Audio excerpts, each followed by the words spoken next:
好，警方上案今日是搁再开庭，也前台北市副市长彭金星是做证人来出庭。伊当场是大声吼，讲家己呢干那主持4摆的都委会会议，刷舞甲弄假散体。法官认为讲伊情绪不稳定，该9月初2才搁予伊出庭。也国问题这边敢会出来投罢免票，伊已经找律师提起行政诉讼，也搁有申请加处分。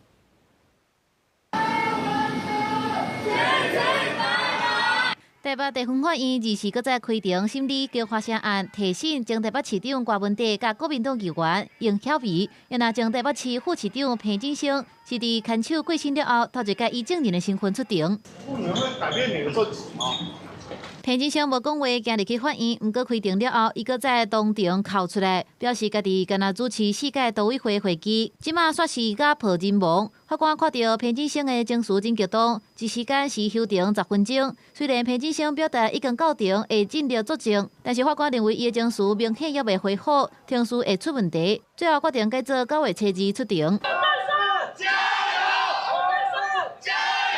补充理由书传给了各个被告之后，都威胁了他们说，假设供词跟侦讯的期间的笔录不一致的话，有可能会面临其他的刑责。7月2日也要罢免投票，要来期下的郭文德也委任律师提起行政诉讼，又个申请加处分来争取投票权。那我们希望今天台北高等行政法院能够透过公正的裁判，重重的打醒民进党政府。